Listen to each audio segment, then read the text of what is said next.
Few final questions here. We've got a vote that has just been called, so it's good timing here. Ms. Sayre, you have indicated that you're operating on Forest Service land. I detected a fair amount of frustration in saying that if it was a different Forest Service, you might be subject to different interpretation or different issues that might be presented. Explain to me, it seems that almost without exception, we have issues that are brought before this committee, and whether it is mining or whether it is grazing or whether it is harvesting trees, whether it is oil and gas permitting, it seems invariably it is harder and more complicated to do it on federal land. So your comments about what you're dealing with is, again, consistent with everything that we've heard.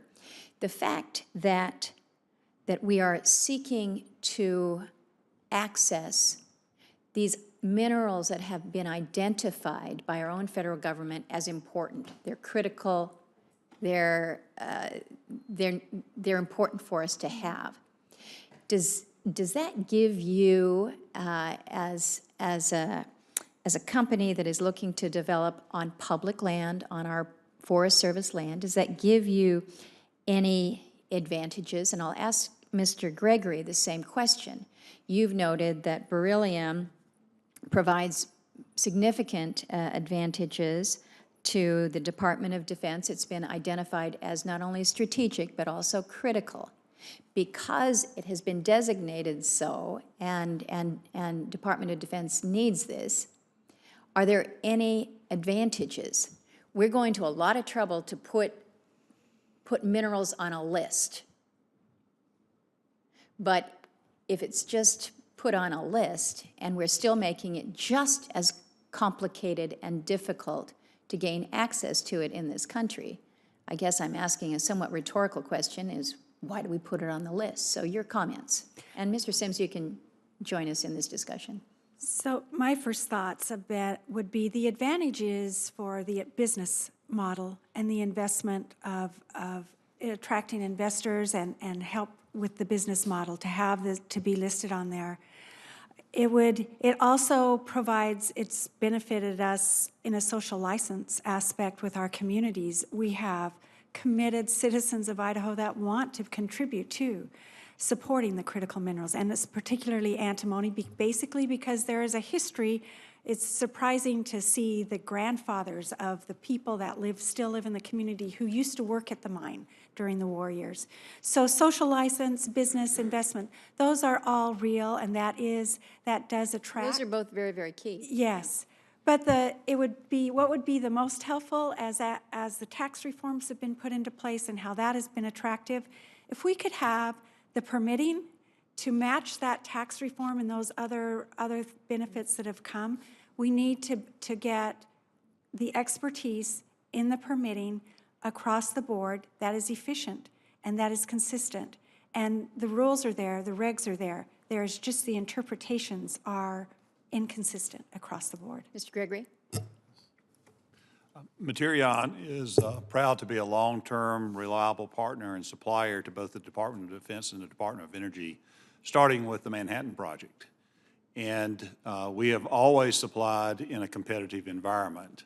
The area where being a strategic and critical mineral comes into play, though, is both departments frequently issue requests for proposals on ways to improve technology, to reduce cost, to secure supply, and we respond to those requests. It gets us a seat at the table, and our ideas are judged based on merit, and where we have a good idea, maybe we get a hearing that we might have not otherwise. So to me, that is the advantage, is getting a seat at the table when we're looking at improving these resources. Mr. Sims?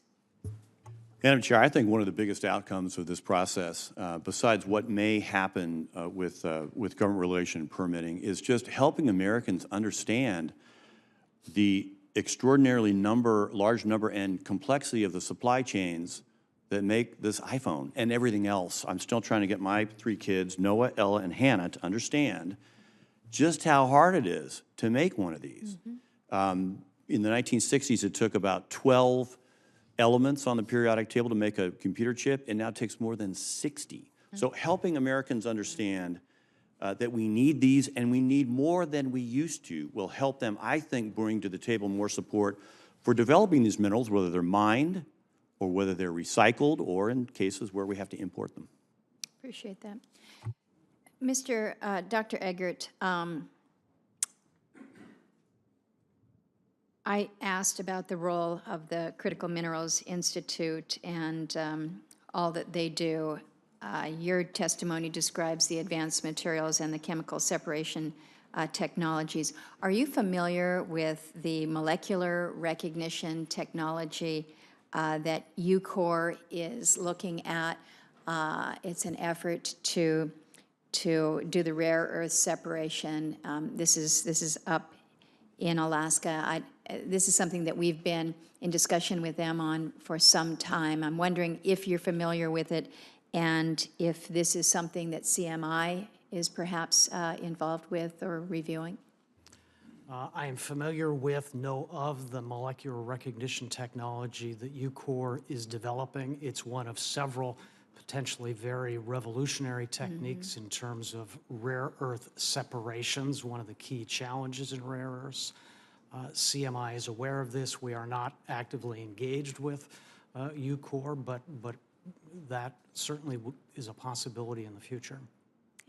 And one of the things that we haven't discussed here this morning, we've been talking about the resources themselves, but our reality is that we're not doing any of the processing. That's all going to China too. That's another level of vulnerability. So when we talk about this full supply chain and what it's really going to mean in terms of vulnerability, if we are able to extract it safely here, good on us. But if the next step is always going to be China for the processing, guess what? We're back in the same opportunity for more strangleholds here. So I put that out there. I know you all think about it, but particularly when we're talking about the role that China plays with these critical minerals, we've got to be thinking about it full stream. The other issue that really didn't come up, I think, Dr. Eggert, you mentioned it somewhat briefly, and maybe Dr. Fortier, in your written testimony, and that is the issue of developing a workforce here. I know that in Alaska we've got great mines, great mining opportunity, but to develop the men and women to go into these these critical industries that supply this whole supply chain. I'm worried about that end of it as well. So it's one thing to have the resource, it's another thing to be able to extract that in an efficient and in a manner that allows for a process that is fair, that is environmentally sound, but you got to have the men and women, and it's more than just the extraction. So I feel like, again, this is yet one more year that we focus on this as an issue. We're shining a spotlight. That's important. I appreciate, again, what the administration has done with the focus, with the executive order. I think that was necessary, but there is so much more that needs to be done, and it takes everybody here. So I see some folks from the mining industry that are part of this discussion. They know that it's more than just about taking it out of the ground. It's how we do it, and making sure that we are attractive from a regulatory perspective, but also from that investment perspective. And Mr. Menzies, I think you mentioned in your written testimony that you felt that that this country was a pretty good place for investment, among one of the world's most attractive destinations for mining investments. I'm sure not hearing that from folks. So that is another aspect of what it is that we need to do to address that. And unfortunately, until you have some regulatory certainty and until you have some clear policies here, it's tough to get investors, because what you do out there is not cheap, it's not easy, and it's not quick. And that social license that you talk about, Ms. Sayre, I think we all recognize that there is a responsibility. We take that very seriously. I know the industry takes it very, very seriously. So all these pieces working together will allow us to move forward. But we're not moving fast enough in my book. And I'm going to continue to sound the alarm, continuing to press on the urgency, because as we saw from that chart that Senator Capito shared with us, that's part of our binders here this morning, our situation is not getting better. It is progressively getting worse. And vulnerability is not a place where I want to be today. So with that, I thank you for your time, and thank you for the expertise that you've shared with the committee. And with that, we stand adjourned.